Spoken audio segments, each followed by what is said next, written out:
네, 김요한입니다. 같이 말씀 묵상하겠습니다. 간증 굉장히 중요하죠. 그런데 간증할 때 조심할 부분이 있습니다. 세 가지 부분에서 우리가 간증을 할 때 주의를 해야 되는데요. 인생에서 누구나 다 큰 풍랑을 지나온 경험이 있습니다. 어떤 사람은 크지 않고 작은 풍랑을 지나갔을 수도 있습니다. 그렇지만 우리가 그런 일을 이야기할 때 하나님에 대해서 이야기하면서 신앙에 대해서 간증을 하죠. 그때 우리는 이런 부분을 좀 조심해야 합니다. 누가 진짜 주인공인가? 하나님이 하셨습니다 라고 이야기하지만 하나님은 자꾸 빠져버리고 나의 고난, 나의 극복, 나의 어떠한 노하우 이런 것들이 부각이 되면 간증이 아니라 자기 자랑이 되기 시작하죠. 두 번째는 하나님을 나의 도구로 전락시키는 경우가 있습니다.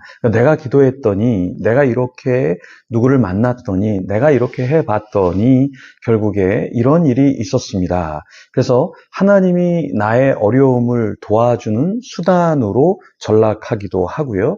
또 내가 하나님을 이렇게 의지하고 하나님께 했더니 하나님이 도우셨습니다. 굉장히 좋은 말이지만 그것이 문제 해결을 위한 도구로 전락시킬 수 있다라는 것입니다. 세 번째는 무엇이냐면 듣는 사람에게 상처가 되는 성공 신화를 우리가 만들어낼 수 있다라는 겁니다. 저도 아팠습니다. 저도 경제적인 어려움이 있었습니다. 저도 관계에 어려움이 있었습니다. 그런데 저는 이것을 이렇게 이겨냈습니다. 하나님이 하셨습니다. 그런데 그런 이야기를 계속 하다 보면 상대적인 박탈감을 주기 시작한다라는 거예요. 그래서 간증이 아니라 오히려 성공 신화로 비춰질 수 있다라는 것입니다. 그래서 이런 부분을 우리가 좀 조심해야 된다라는 것이죠. 오늘 이사야 37장에 보면 히스기야 왕 그리고 그 백성들이 하나님께 기도를 드립니다. 하나님의 역사를 경험하게 되죠. 근데 여기서도 우리가 여전히 조심해야 될 부분이 있다라는 것을 우리가 볼 수 있습니다. 13절 말씀입니다. 내가 이스라엘의 신들을 다 멸하였고 그들의 땅에 산 꼭대기에 있던 돌신들을 다 깨트렸나니 내가 그들에게서 한 신도 만나지 못하였느니라. 이 말은 사네립이 한 말입니다. 아수르 왕이 자신의 승리를 자랑하면서 뭐라고 이야기합니까? 이방 신들 그리고 우상들이 무력하다라는 것을 선언했죠. 여기에서 사네립이 보여주는 것은 무엇입니까? 네, 이스라엘의 신도 자신 앞에서는 어쩔 수 없는 그런 존재이다. 내가 믿는 신이 대단하고 너희의 신들은 무너질 수밖에 없었다라는 이야기를 하는 것이죠. 14절에 보면 그 신하들이 히스기야 왕에게 이르되 왕에게 전하오니 왕이 강성한 아수르 왕을 듣고 이 성에서 멸망을 면하려고 마음을 강하게 하는 것이 좋겠나이다. 자, 신하들이 히스기야를 배려해서 이야기해 주죠. 적에게 굴복하고 현실을 받아들이는 게 어떻겠습니까? 그리고 후일을 도모하자라는 이야기이죠.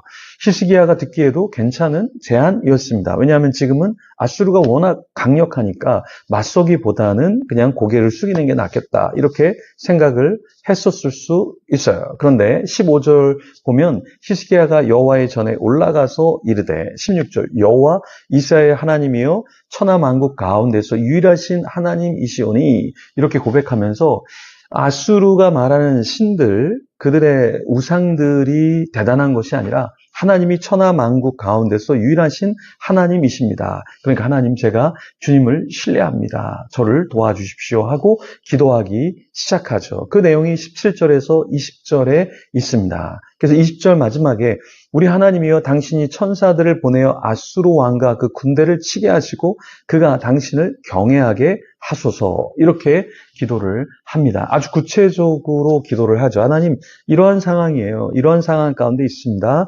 하나님께서 역사하시면 어떻겠습니까? 하나님이 천사들을 보내어서 아수르 왕과 그 군대를 치시고 하나님께서 이 모든 일을 하신 것을 하나님 영광받아 주시옵소서 이렇게 하나님 앞에 기도를 했습니다. 우리도 기도를 할 때 하나님 앞에 담대함으로 이런 기도를 하나님께 올려드려야 하겠죠. 하나님께서는 이 기도를 들으시고 어떻게 하셨습니까? 네, 사내립에게 경고를 하셨죠. 오만과 교만으로 하나님을 대적하는 자는 심판을 받게 될 것이다. 그 내용이 바로 29절 가운데 나와 있습니다. 하나님께서는 유다의 남은 자가 살아남아서 다시 번성할 것을 이야기하셔요. 그리고 아수르 군대가 멸망을 당할 수밖에 없다. 이렇게 약속하십니다. 자, 그래서 하나님께서 이거를 그냥 말씀하시는 것이 아니라 선지자를 통해서 이 백성들에게 하나님의 마음을 전달해 주시죠. 그래서 30절에 보면 왕이여 이것이 왕에게 징조가 되리니 올해는 스스로 난 것을 먹을 것이요 둘째 해에는 또 거기에서 난 것을 먹을 것이요 셋째 해에는 심고 거두며 포도나무를 심고 그 열매를 먹을 것이니이다.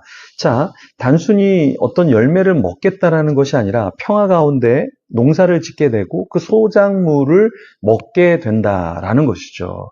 그래서 하나님께서 이스라엘을 도울 것이기 때문에 두려워하지 말라라는 말씀을 하나님께서 주셨던 것입니다. 하나님은 이 시대에도 남은 자를 두시고 하나님이 도움을 통해서 그 사람들을 먹이시고 이끄시고 결국 마침내 하나님을 간증케 하시는 것이죠. 이것은 우리의 열심이 아니라 하나님의 열심이고 하나님의 뜻인 것이죠. 그래서 32절에 이렇게 말합니다. 이는 남은 자가 예루살렘에서 나오며 피하는 자가 시온산에서 나올 것임이라. 만군의 여호와의 열심히 이를 이루시리이다. 하나님의 역사는 내가 의인이고 내가 성실하고 내가 하나님의 메시지를 많이 읽고 암송하기 때문이 아니라 하나님이 그 백성을 사랑하시는 그 열심으로 말미암아 이루어진다라는 것입니다.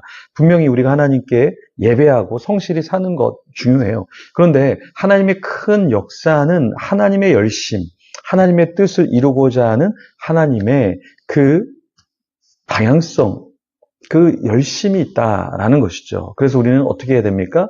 우리의 성실과 우리의 지혜, 우리의 노력을 말하는 것이 아니라 하나님의 열심, 하나님의 역사를 간증하는 것이 필요하다라는 것이죠. 그래서 날마다 우리가 기도하고 찬양할 때 하나님을 높여야 하는 것입니다. 그런 저와 여러분이 되기를 소망합니다. 같이 기도하겠습니다. 하나님 감사합니다. 우리 인생에서 아수르 같은 대군이, 나라가, 사내립 같은 그런 인물이 우리를 치려고 다가올 때가 있습니다. 그러한 산, 바다, 모든 사건과 사고가 우리를 덮칠 때 하나님, 우리의 열심이 아니라 하나님의 열심으로 우리를 보호하시고 남은 자로 살려주시고 또 하나님을 찬양케 하시는 것을 들었습니다. 그런 주인공이 될 때 나를 드러내지 않게 하여 주시옵소서. 나의 의를 슬며시 드러내지 않게 하여 주시옵소서. 주님만 간증하고 찬양케 하여 주시옵소서. 감사합니다. 예수님 이름으로 기도합니다. 아멘. 계속해서 기도하며 주님 앞에 나아가겠습니다.